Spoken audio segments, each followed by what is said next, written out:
It's the waist. It's the waist. I don't think that would fit around my thigh now.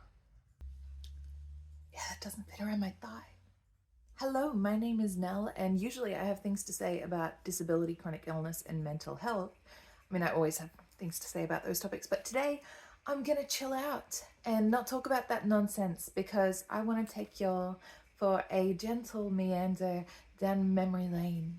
I have a suitcase here of a whole heap of clothes from anywhere from like 12 to like maybe 10 to 15 years ago because I don't know how to let go.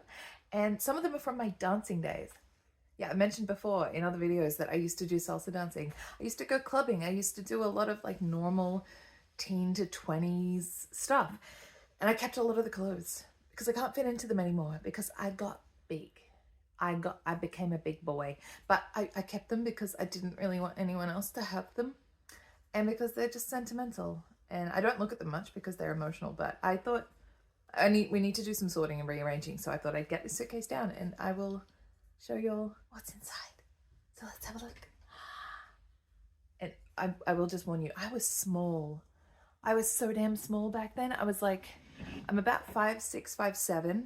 And at the time I was anywhere from like 45 kilos to 50 kilos. That's about like 100 pounds American. I was small. And I shouldn't have been that small. I was undernourished from chronic illness. Yeah, I shouldn't have been that tiny. So I was tiny. This stuff is tiny. This stuff is tiny. Let's start with my shoes, because I had some amazing shoes.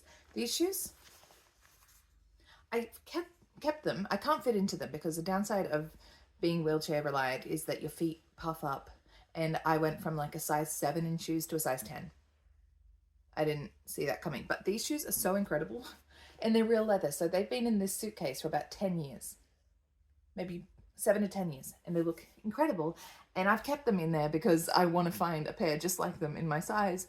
And I have not been able to. So if anyone can find these kind of shoes, tell me please. I have some like them that are just this color, lace up at the front. I have not been able to find shoes like this. These next shoes were my favorites. And I was known for them back in Newcastle. These babies. I got them when I was 13 years old. God knows how I convinced my mother to let me buy them. This year when I was 13. And I would lace them up. There's no zip. There's no zip like these new fandangled shoes now. Thank goodness for those new fandangled shoes now, because otherwise I wouldn't be able to wear shoes like this. But this whole business, I had to do it by hand every time. And sometimes a friend of mine would like ask me to not lace up my shoes until I got to the venue we were going at so she could watch me do it, because it was fascinating. Now let's get to clothes. I had a thing for like white lace dresses. I'd wear a white lace dress and then my thigh high my thigh high stiletto black boots. That was my thing. That was my thing. This dress. Let's have a look at this.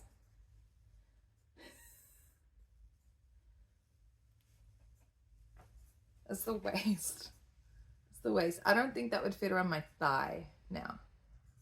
In fact, I'm just gonna have a look.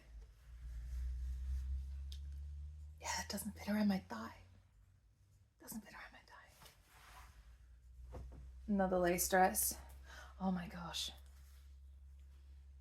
How pretty is that? That's so nice. These are some jeans.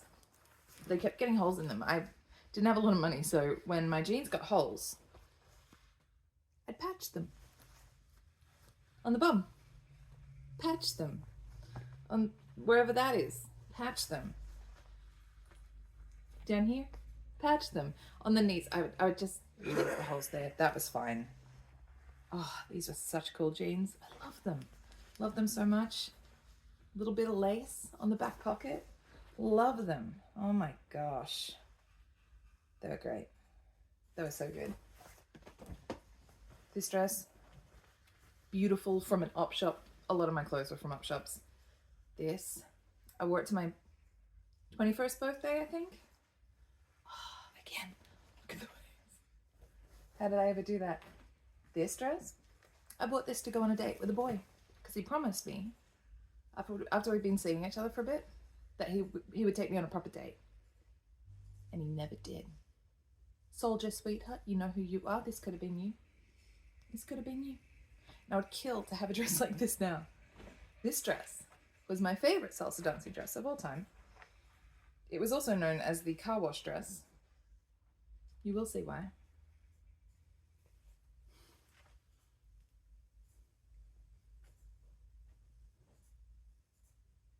It was just the best. It was incredible. It was an incredible dress. Another pair of jeans. This was probably the first pair of jeans that I was able to buy and not just receive as hand-me-downs. These guys. They got a bit holy because, again, I had to wear them for like 10 years. From when I was like 13 to when I was 21 or something. Yeah. I used to swim in these jeans because I was ashamed of my body for a long time. What else do we have? These pants were cool. Like this thing up the top. And the legs. These were the pant legs. Oh my gosh. Oh, I wore, when I finally became a little bit more confident with my body, I started wearing short shorts. And I would wear short shorts when we went clubbing because then I could put stuff in my pockets and I felt a little bit safer then. Also, the world we live in, people can't put their hands places where they shouldn't if you're wearing shorts. That's what people with certain bits have to think about. So these little guys, I'd wear them with tights or sometimes not. These were fun, and they're also probably couldn't fit around my thigh. These guys, but oh man, these are like, these were number one. These were number one in the 2010s. Ripped edge denim shorts. Now these, when I saw these, I thought these are the best things I've ever seen. These are shorts. These are shorts. They look like bloomers, but they're shorts. And they are so damn fun. This thing was like quintessential of a lot of my style. And I don't know where I found it. It's so beautiful. I think I have some photos that a friend of mine who was like a budding photographer at the time, she took some photos of me and another friend, and I was wearing that shirt, and it's absolutely beautiful. I'll try to find them and put them up. There was this dress. I would play around with a bit of a retro style sometimes, and this was one of them. It has a little waistband that goes in front. I do like that. This was a fun clubbing shirt. I really liked this. I had a few off the shoulder kind of shirts. That was fun. I'd often wear that with black shorts. A lot of these shirts are just making me very aware of like my waist. I was really very, very small. This little jumper, the waistline. This other jumper, the waistline. This, my favorite shirt that I was wearing from when I was like 12 to when I was 20. The waistline. Another favorite shirt. Oh man, this one has so many memories. The waistline. And the pièce de résistance. Whatever the hell this was. The waistline, or lack of. What else have I got in here? Oh man, these were very cool jeans. See this, the waistline, but also look at these flares. You cannot find these now. Maybe they're bringing them back, but like this, I could hide another person in these flares. That's incredible. What else? This is my festival skirt. When I go to festivals, big paint splodge there. It would have bells on the corners. I just lived in this skirt for a lot of my life. This was the skirt that I would dance in because it would spin. My dancing style was kind of, sometimes it was very classic. It was very classic 1920s. I would wear like a black dress with red accents on my car wash dress, or it was kind of alternative, like this was a dancing dress that I would wear with that like brownish red coppery color shirt. So it was like, yeah, it was kind of woodland fairy goes salsa dancing. That was kind of my vibe. This was my year 10 formal dress, and when I saw it, it was my dream dress.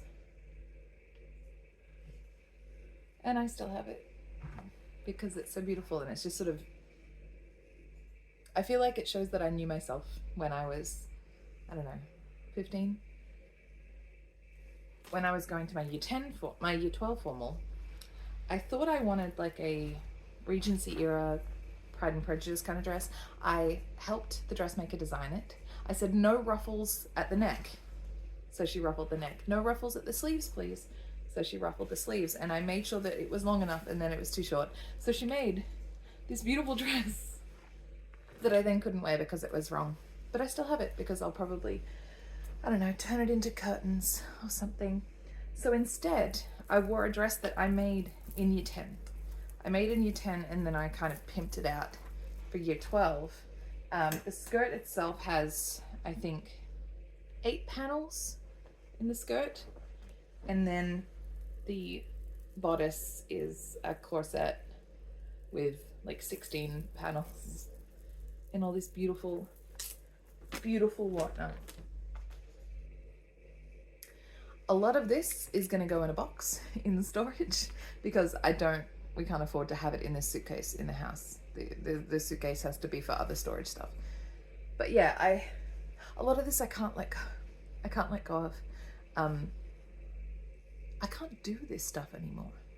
I can't really go clubbing in the same way. I can't go dancing in the same way. I definitely can't salsa dance anymore, and I never will. And I never got to really fulfill my potential as a dancer. So, and I also never filmed myself dancing. We tried to one time, and then it turned out somebody wasn't using the camera correctly. This is kind of the only evidence I have left of me as a dancer, of that life. And I kind of want to hold on to it just so that when I'm like old and grey, if I get there, that I can be bringing these things out of a box and telling the children, not mine, but somebody else's. I'll just bother somebody else's children and tell them what my life was like, and that I can have proof and something to prompt me. Also, as a reminder that I was really tiny. I was really tiny. I was just showing my partner this morning and he's like, it's so little. It's all so little. You were so little. Like, yeah, I was small. When I say that I was really, really small, I'm not kidding. Like, I am really not kidding. This is that, and now that's the size of my thigh. Go from one extreme to another because that's what sitting on your ass and taking a bunch of pills for 12 years can do. All right. That's all for this one. I don't even know who's gonna watch this. This was just me going through a suitcase of a pile of crap. But I thought I'd do it. I thought I'd take you along for the journey. Yeah. Whatever. I have something else lined up. Something frustrating that will let me get angry because I think, some of y'all appreciate that when I get mad. I get so mad. So I'll do that. But yeah, that was just, me bringing you into a little pocket of my life. Kind of fun, but also kind of sad. So I'm going to go drink some wine now. Much love to you all. Thank you for watching. And I'll see you in the next one. Bless.